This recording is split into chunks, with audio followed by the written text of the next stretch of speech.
शाक्य मुनि, शाक्य मुनि।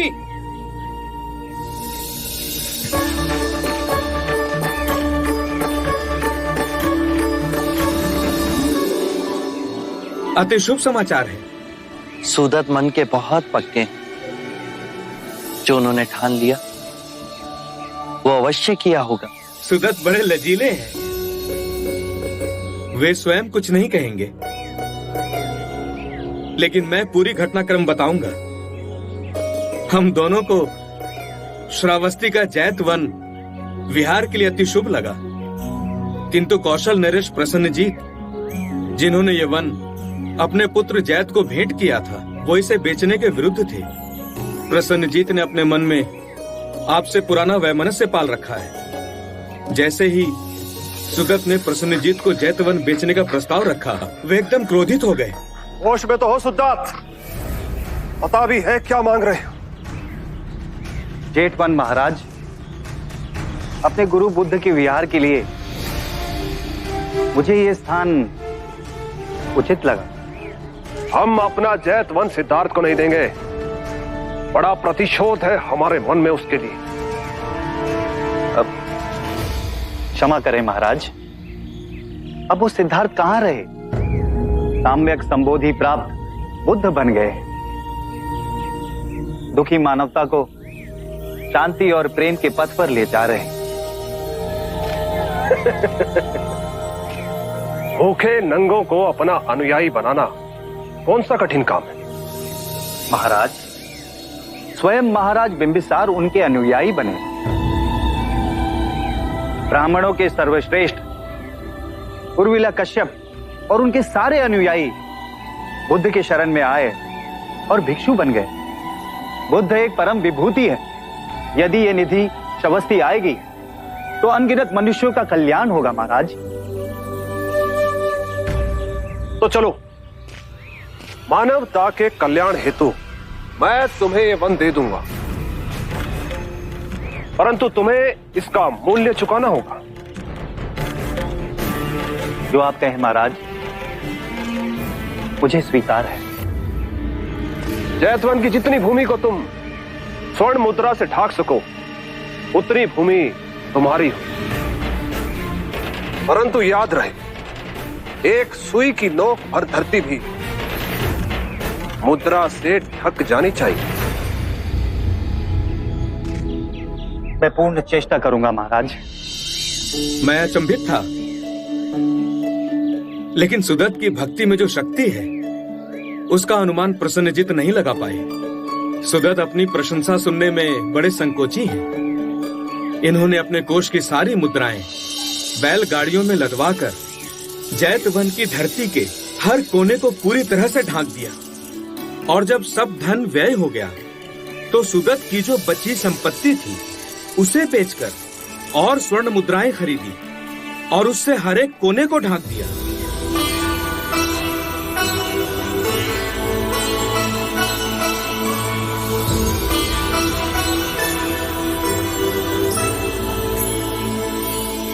हमें विश्वास था कि तुम हमारी कठिन शर्त पूरी नहीं कर सको। मुझ में इतना सामर्थ्य भी कहां था महाराज। ये तो बुद्ध की कृपा है कि मैं अपने दिए हुए वचन को पूर्ण कर सका। सिद्धार्थ से तुम इतने प्रभावित हुए सिद्धार्थ कि जीवन की पूंजी, अपनी सारी कमाई दांव पे लगा दी। सिद्धार्थ नहीं रहे वो। हम असंख्य सोए हुए मनुष्यों में केवल एक ही है जो जाग गया है, बुद्ध बन गया है। बुद्ध के जहां जहां चरण पड़ेंगे वो धरती पावन हो जाएगी, तीर्थ बन जाएगी। यदि आपने मुझसे मेरे प्राण भी मांग लिए होते तो वो भी मैं भेंट कर देता। फिर ये धन तो बहुत तुच्छ है महाराज। व्यक्ति के नाम के अनुसार उसके गुण, उसके आचरण बहुत कम मेल खाते हैं, परंतु जैसे तुम हो उतना ही शुभ तुम्हारा नाम भी है। अनाथ पिंडिका। अनाथ, जो दीन है, जो क्षीण है, उनके लिए तुम्हारी पिंडिका सर्वदा खुली रहेगी। युग बीतेंगे, परंतु तुम्हारे नाम का यश कभी नहीं मिटेगा। प्रेम से दिया हुआ रूखा सूखा भी रुचिकर हो जाता है। तुमने तो अपना तन, मन, धन सब कुछ लुटा दिया। आभार तुम्हारी इस मैत्री का। आप जेतवन पधारेंगे ना बुद्ध? अवश्य, मैं जेतवन अवश्य पधारूंगा। अभी आप अपने आश्रम में जा विश्राम कीजिए, हमें भिक्षाटन के लिए जाना है।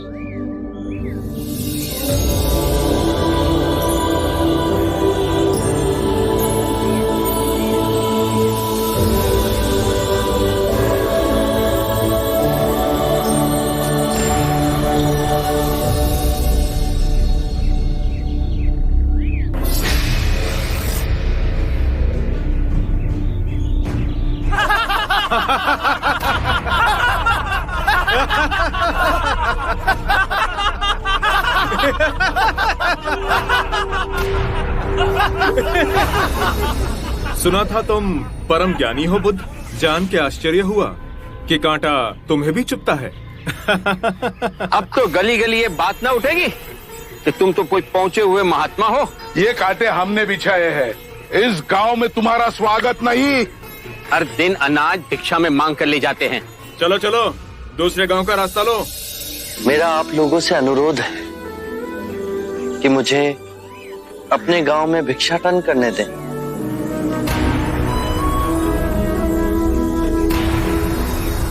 ठीक है, भिक्षा चाहिए तो दे अपने रक्त की आहुति।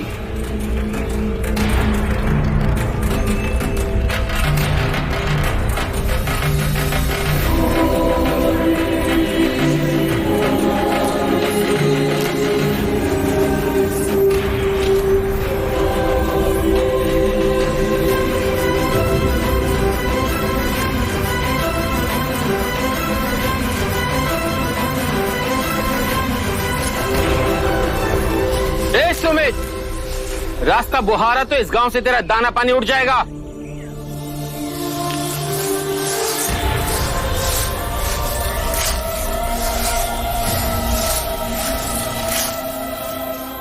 आप गांव में प्रवेश कीजिए। इन मुट्ठी भर लोगों से कई अधिक लोग आपको भिक्षा देने के लिए आतुर हैं।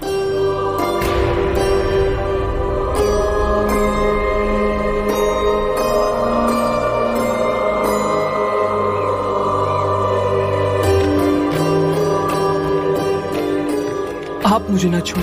हाँ, नहीं तो मेरी छाया भी पड़ी, आप दूषित हो जाएंगे। क्यों दूषित हो जाऊंगा मैं? तुम भी हम सभी की तरह मनुष्य ही हो, और एक मनुष्य का स्पर्श दूसरे मनुष्य को कैसे दूषित कर सकता है? केवल लालच, घृणा, मोह, तृष्णा, हम ही मनुष्य को दूषित करते हैं। और तुम जैसा मनुष्य जिसमें इतना प्यार भरा हो, वो केवल दूसरों को सुख ही दे सकता है, दुख नहीं। कैसे महात्मा हो तुम? तुम्हें तो जाति वर्ण का ज्ञान भी नहीं है। चोला पहने कोई सन्यासी नहीं होता। अरे पाखंडी हो तुम, पाखंडी। जो मानव से उसकी मानवता को छीनता है, पाखंडी वो होता है। यदि मुझे पाखंडी कहे आप सभी को संतोष मिलता है तो ये उचित है, परंतु इस मनुष्य में भी हमारी तरह प्राण बसे। इसे नीचा कहे, इसका तिरस्कार करना सबसे बड़ा पाखंड है। यदि जानते नहीं हो तो मैं बता दूं, ये धर्मशास्त्र है। पाखंड कैसे हुआ? जिस मिट्टी से सारी मानवता का सृजन हुआ, उसी से इसका भी हुआ। मानव और मानव में भेद कर आप सृजनकर्ता पर कीचड़ उछाल रहे हैं। यदि हम आकाश में कीचड़ उछालेंगे तो आकाश तो ऊंचा ही रहेगा, परंतु कीचड़ वापस हमारे ऊपर ही गिरेगा। आकाश ने तो भेद नहीं किया, वो हम सभी को एक पिता समान ढके हुए है। ये धरती धान उपजती है। इसने हमारे साथ भेदभाव नहीं किया।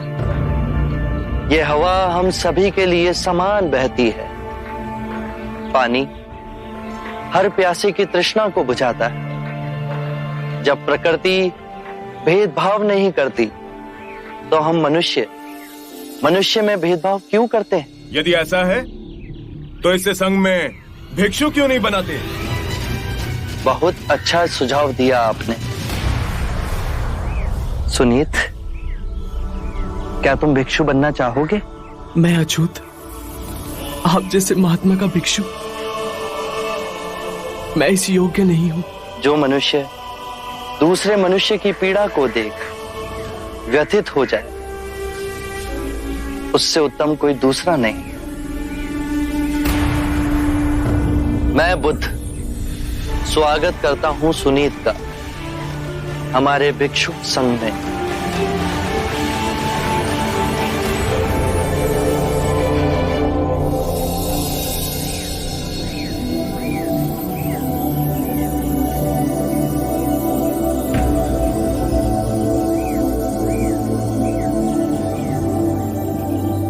सारा जीवन किसी ने दया के 2 शब्द ना कहे मुझसे, और आज इतनी करुणा बरसी है। पहली बार ऐसा लग रहा है कि मैं भी मनुष्य हूं, पर जो मैं कर रहा हूं यह अधर्म तो नहीं? जो अधर्म आज तक हुआ वो अब नहीं होगा। हर मनुष्य में चेतना का द्वार है, बस उसे ही अपनी संभावना को पाना है, अपनी गरिमा पे पुनः लौटना है। मेरा मार्ग प्रेम का है, तो वहां सबका सत्कार है। गंगा, यमुना, ऐरावती, सरयू, माही, ये सब नदियां हैं और ये सब अंत में वह सागर में मिल जाती हैं। वहां उनका ना भेद होता है ना ही नाम।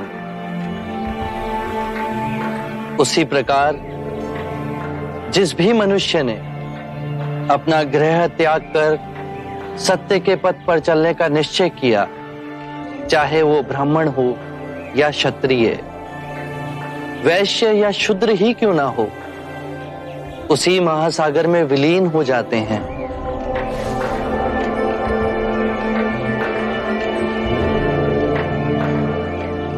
हर मनुष्य के अश्रुओं में नमक होता है, उसके लहू का रंग लाल होता है। ये भेद मनुष्य ने मनुष्य को उत्प्रेरित करने के लिए बनाए। आज मैं इन भेदों को काटता हूं। आज सुनीत को दीक्षा देना क्रांतिकारी होगा। हम पर बहुत से संकट आएंगे, हमें और तिरस्कृत किया जाएगा, पर सत्य आने वाली आंधी के सामने अडिग रहेगा।